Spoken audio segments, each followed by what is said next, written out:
মইতো সমন্বয়ৰ কথা কৈছিলোঁ, মই ভুল কথা কোৱা নাছিলোঁ। তাৰপিছতো মই দলৰ স্বাৰ্থত, মানুহৰ মাজত ভাঙন সৃষ্টি নোহোৱাৰ স্বাৰ্থত, মিলাপ্ৰীতি অটুট থাকৰ স্বাৰ্থত মই সকলোখিনি কৰাৰ পিছত দ্বিতীয় দিনা মোৰ ওপৰত কিয় ৰামদঙন মৰা হ'ল, কাৰ নিৰ্দেশত মৰা হ'ল?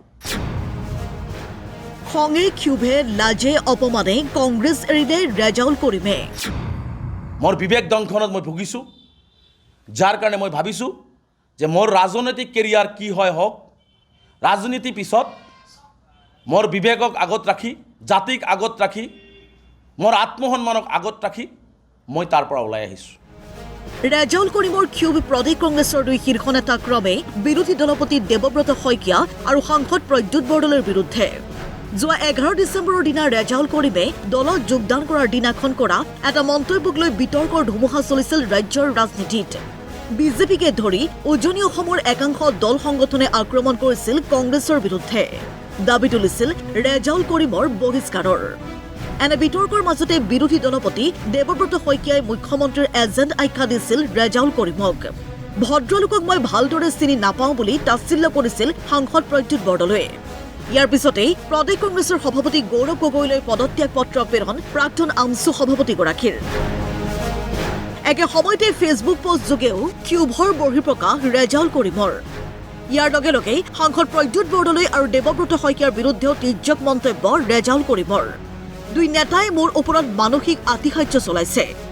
এনেকুৱা ধৰণৰ মানসিকতাৰ কাৰণে আৰু এনেকুৱা ধৰণৰ মানসিক অত্যাচাৰ মোৰ ওপৰত কৰাৰ কাৰণে এই দুজন মানুহে যি ধৰণে আমছুৰ সভাপতিক চিনি নাপাওঁ বুলি ক'লে, যাৰ কাৰণে মই বাধ্য হ'লোঁ যে এই পৰিয়ালটোত কোনোবাই মোক থাকিব দিলেও এওঁলোকে মোক থাকিব নিদিব, কাৰণ এওঁলোকৰ মূল এজেণ্ডাটো হৈছে কংগ্ৰেছ দলটোক আগবাঢ়ি যাবলৈ নিদিয়া। কংগ্ৰেছ কোনোবাই ছদ্মবেশীৰ ৰূপত, কোনোবাই এজেণ্ডৰ ৰূপত এওঁলোকে কাম কৰি আছে। দেৱব্ৰত শইকীয়াৰ বিৰুদ্ধে সৰব হৈ ৰেজাউল কৰিমৰ আক্ৰমণ। আপোনাক অসমৰ ৰাইজে সন্দেহৰ দৃষ্টিৰে চায়।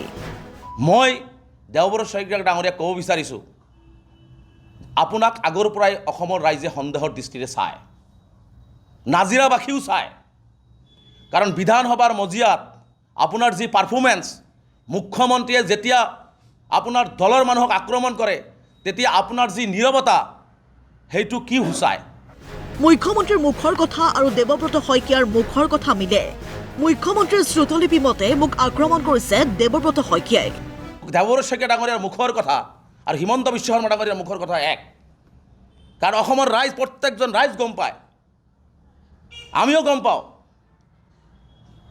যে এই কংগ্ৰেছ দলটোৰ মাজত বিজেপিৰ এজেণ্ট, মুখ্যমন্ত্ৰীয়ে কৈ থাকে বিজেপিৰ এজেণ্ট সোমাই আছে। গতিকে সেই বিজেপিৰ এজেণ্ট সোমাই আছে। কাৰণ এতিয়া মই কালি যেতিয়া দ্বিতীয় দিনা দেৱব্ৰত শইকীয়া বক্তব্য দিলে, তেতিয়া মই গম পাই গ'লোঁ যে দেৱব্ৰত শইকীয়া সম্পূৰ্ণ মুখ্যমন্ত্ৰীৰ চতুলিপি মতে মোক দ্বিতীয়বাৰৰ কাৰণে আক্ৰমণ কৰিলে। একে সময়তেই মুখ্যমন্ত্ৰীৰ বিৰুদ্ধেও সৰব হ'ল ৰেজাউল কৰিম। হিমন্ত বিশ্ব শৰ্মা ইমানেই নিকৃষ্টতম কথা বাৰ্তাবিলাক কয়, ইমানেই নিজ মানসিকতাৰ। চাওক, দেৱব্ৰত শইকীয়া ডাঙৰীয়াতো মোক এজেণ্ট বুলি কৈছিল, আৰু হিমন্ত বিশ্ব শৰ্মা ডাঙৰীয়াই মোৰ পিতৃ মাতৃক ধৰি কথা কৈছে। হিমন্ত বিশ্ব শৰ্মাই মোৰ মাক দেউতাকক ধৰি বাংলাদেশী বুলি কৈছে।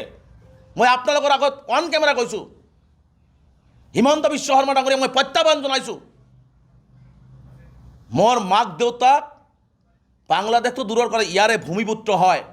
1890 চনত গোৱালপাৰা জিলাৰ পশ্চিমাঞ্চলত মোৰ আটাৰ জন্ম হৈছে। শৰৎ চন্দ্ৰ সিং ডাঙৰীয়াৰ লগত মোৰ আটাই কংগ্ৰেছ দল কৰিছে। চাপৰ হায়াৰ ছেকেণ্ডেৰী 1938ত স্থাপন কৰাত মোৰ আটাৰ অগ্ৰণী ভূমিকা আছে। মোৰ মা এজন গৰীয়া সম্প্ৰদায়ৰ মহিলা। অৱশ্যে দেৱব্ৰত শইকীয়া আৰু প্ৰদ্যুৎ বৰদলৈৰ বিৰুদ্ধে সৰব হ'লেও কংগ্ৰেছৰ বিপক্ষে কোনো মন্তব্য নকৰিলে ৰেজাউল কৰিমে। মই এতিয়া এই মুহূৰ্তত দলৰ কথাটো একমাত্ৰ নকওঁ। দলে লৈ গৈছিল, দলে যিখিনি কৰিব লগা কৰিছিলে, দলে যিখিনি দিব লগা মোক, যিখিনি ক'ব লগা মোক ক'বলৈ কৈছিলোঁ। বাকী তেওঁলোকে বাকী কামখিনি যিখিনি মোৰ ওপৰত কৰিলে, গতিকে এইখিনি কথা মই অৱগত কৰিলোঁ। বাকী অসমৰ সংখ্যালঘু ৰাইজে বিবেচনা কৰিব। ইফালে ৰেজাউল কৰিমে দল ত্যাগৰ পিছতো প্ৰতিক্ৰিয়া অব্যাহত মুখ্যমন্ত্ৰী ডক্টৰ হিমন্ত বিশ্ব শৰ্মাৰ।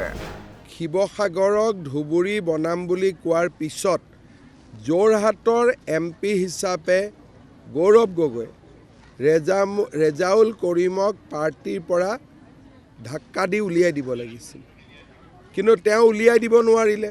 এতিয়া সি নিজে ৰিজাইন দি পেলাই গাঁৱত গৈ ক'ব যে মই নিজে ডাঙৰ হিৰো হৈ গ'লোঁ বুলি। সেইকাৰণে আমি বিচাৰিছিলোঁ যে গৌৰৱ গগৈয়ে তেওঁক পাৰ্টিৰ পৰা উলিয়াই দিয়ক। গৌৰৱ গগৈৰ সাহসহে নহ'ল। পিছে ৰেজাউল কৰিমে এতিয়া কি কৰিব? চৰ্চা চলিছে আমছুৰ সভাপতি পদ ত্যাগ কৰা সংখ্যালঘু নেতাগৰাকীয়ে কংগ্ৰেছৰ মঞ্চত অপমানিত হোৱাৰ পিছতেই মন মেলিছে বদৰুদ্দিন আজমল নেতৃত্বাধীন AIUDF-লৈ। অৱশ্যে ৰাজনৈতিক ভৱিষ্যত সন্দৰ্ভত এই পৰ্যন্ত কোনো সিদ্ধান্ত লোৱা নাই বুলি মন্তব্য ৰেজাউল কৰিমৰ। ব্যুৰ' ৰিপৰ্ট, প্ৰতিদিন টাইম।